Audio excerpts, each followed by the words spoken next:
So, real talk, you want to start a business or you've started, you're already doing your business, and you have that one big question that always comes up. Where do you get money from? How do you raise money? Should you bootstrap? Should you get investors? How do you fund your business to grow? What should you do? Now, we're going to be covering this topic.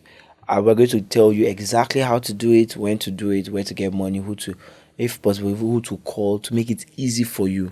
During my business career, I've raised billions of naira in Nigeria here, and we're going to be teaching how you can do it using the Nigerian context, not just random videos on YouTube. It's specifically to Nigeria. How can you actually raise money for your business? And we'll do a whole series on this, and this is one of the first videos. Watch it, check for the other series on investing so you can fully understand how to raise money for your business. But today, now we are talking about bootstrapping. How do you decide if you should bootstrap or you should get investor? Now, before we start even going into it, I want to first explain what bootstrap is in case you're not familiar with it. So bootstrapping is when you use your own money to grow your business. So you use your money, you keep building. When you make profits, you invest your profits, you grow like that till you get to the end. You don't take external debt, equity investor, or anything like that. So you are just consistently reinvesting your own profits. So why investor own is you bring external people to give you money to build your business. So the first question that most people always ask is, you are a first time founder, right? How should you go about it? What should you do as a first time founder? Now, if you're a first time founder, you're just starting a business for the first time, you don't have much experience, you're just starting out. I would definitely recommend against going to raise money at that point. Because a lot of people, they see fundraise like free money. It is not free money. Even if it's equity, it is still not free money.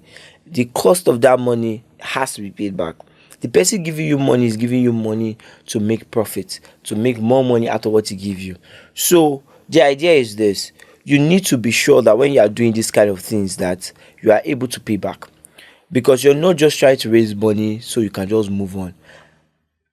If you want your business to last, you probably need to raise money multiple times.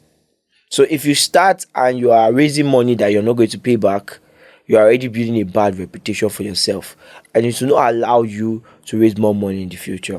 Like for me, when I started, the first money I ever raised was like $1 million. I paid that back, interest, everything. I got more money, and the last time I raised money was in billions. Currently now, I'm still even working to raise more money, also in billions. So it's when you deliver to the first, you can get the second, you can get the third, and then the money keep increasing. If you want to work with bank, for instance, this is an example. You go to a bank, you want to borrow money. The bank loan you 200k. When the bank loans you 200k, you pay back. They'll probably be willing to loan you 500k. If you pay back that 500k, maybe now they can do 2 million. You pay back 2 million, they keep increasing how much they can loan you, right? So if you don't have the intention of building this relationship, don't start. Now, you're a first time founder. What are the odds that when you actually collect this money, whichever way it comes from, equity, loan, or whatnot, that you're actually going to pay? The odds are extremely, extremely low. In your mind, you think your business idea will make sense. Reality tells a different story. You might be excited and pumped about that your business, especially you think that your idea is the best thing after sliced bread. In reality, it might not play out like that. And you do not want to play with people's money, because sometimes it depends on the kind of investment, the source of the money. It might not be funny. Let me tell you something, it might not be funny. So don't go and do too much. Go and put your leg inside something that you cannot finish. So what do I recommend for first time founders? As a first time founders, you have to first start small. Don't start with fundraising. I remember when I started business newly, I told a lot of people that I want to go and be an entrepreneur, I want to start a business. So one day I was reading one of the books I was reading at the time. I was at the restaurant, and this guy came to meet me. Then we used to go to the same church at the time. He met me and he was like, okay, this bright, you think you are so smart. You want to go and start a business. Oh yeah, I'm an investor. I want to invest in your business. Pitch me. And I told him that I'm not looking for investors. He was very shocked. He was like, what kind of business? You see, you are so dumb. How would you even say I'm not looking for investor? You're starting a business. I said, no, that my first plan is the first 2, 3 years. I just want to learn how the business works. He lost his mind. He was like, how crazy can you be?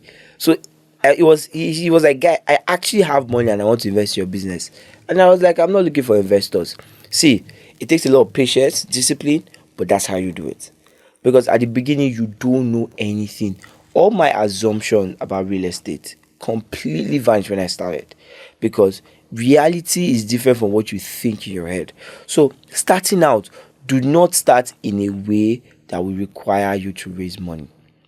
There's this book, Lean Startup, that talks about how you can start and run your business in such an effective way that it will require you the least money. Most people, when they want to start a business, they usually start at the middle, not at the beginning. For instance, you want to start a business selling shoes.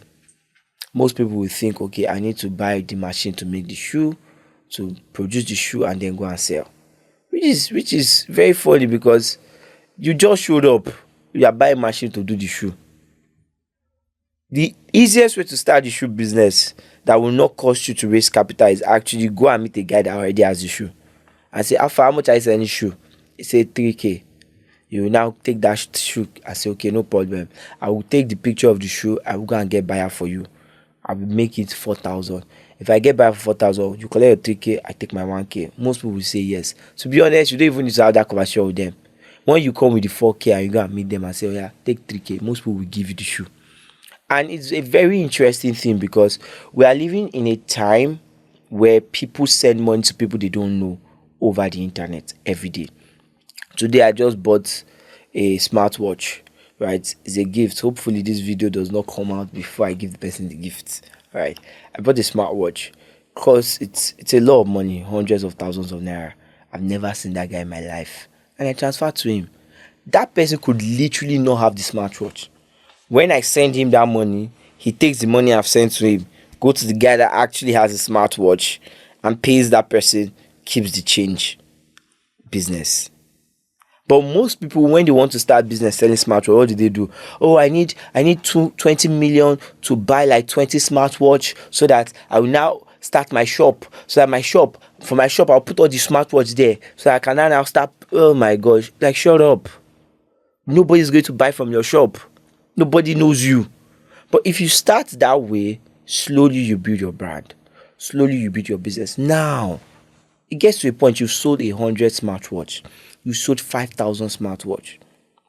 Now you can actually raise money. How do you raise money? You can raise money for even people that have bought from you. The guy that has bought 10 smartwatch from you might even have money to give you. Because now you know people in the industry, you understand the industry, you know the ups and downs. You even know who they are buying from in China to get the smartwatch. Because most people don't invest in businesses that don't even have track record. See, let me tell you, you are not in California. This is not Silicon Valley, where some guy with hoodie and shirt will just show up and raise $2 million. This is Nigeria. If you are in Lagos, this is Lagos. If you are in Port Harcourt, this is Port Harcourt. Nobody gives money for free here. All our money, they count it very well. Nobody has free money to give you. So you have to be very particular before you enter to start asking people to give you money. So start the smallest way you can. Get your customer fund the first set. Now, when your business now start making sense, you're already making profit. Your profit is small. You can now say, okay, I sell 50 smartwatches a month. For the past 6 months, I have consistently sold 50 smartwatches. What if I start buying from China? Now, to even start buying from China, you might not even need to bring investor into it. You might ask, your customers might give you the money and say, there's delay for 2 weeks, or there's delay for 1 month. You just gotta get the watch from China, and your China business has started. But that is just an example. But you can now go and meet investors to raise money at this point. So how do you start as a first-time founder? Start small. Do your lean startup model. Start the smallest possible way, and you grow one step at a time. Then when your business is working, you raise money to scale. You don't raise money to start a business. You raise money to scale. Even your brother, your cousin, your uncle will not give you money to start a business.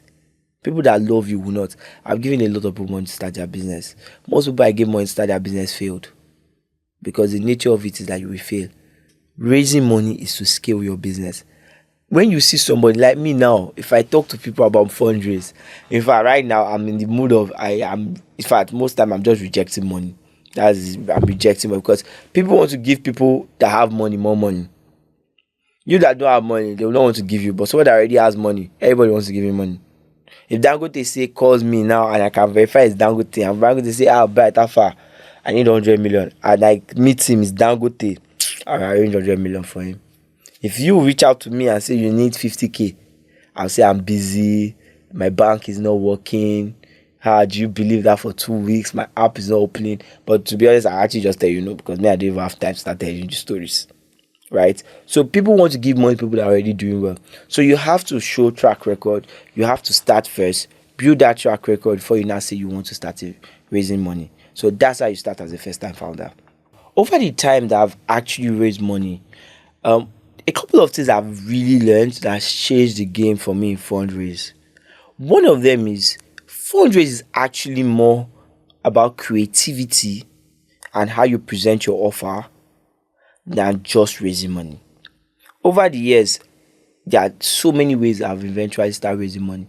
For instance, let's take for example the guy that sells watches, right? You are selling watch, you put it there. Or let me give this example. Have you met those people that do is it drop shipping?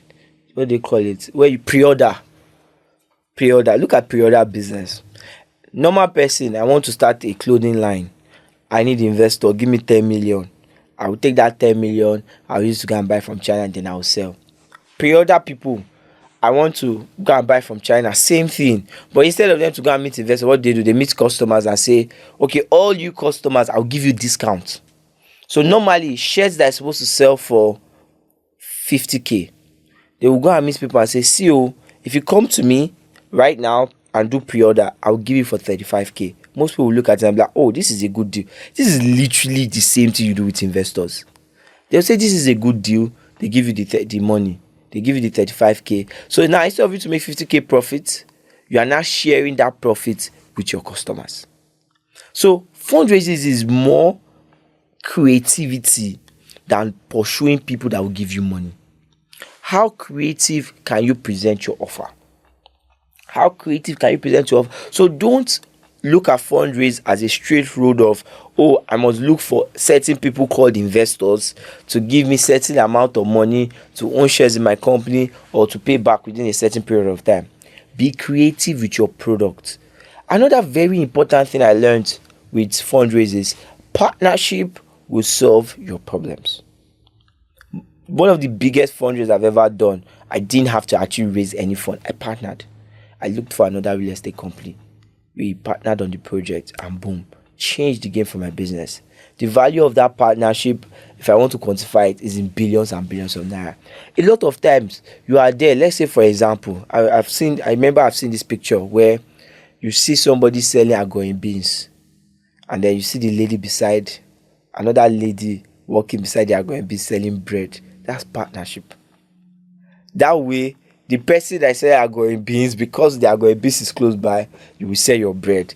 Bread will sell more because of agoing beans too is there. Partnership. So who is doing a complementary business with you that you can partner with to raise money for your business? So you don't actually have to always have to raise money. For instance, if you say it's a commodity you want to buy with the fundraise, can you partner with the vendors instead of actually just raising money to buy? And you'll be surprised how many people are willing to partner. You might look for the ones that, okay, good afternoon, sir.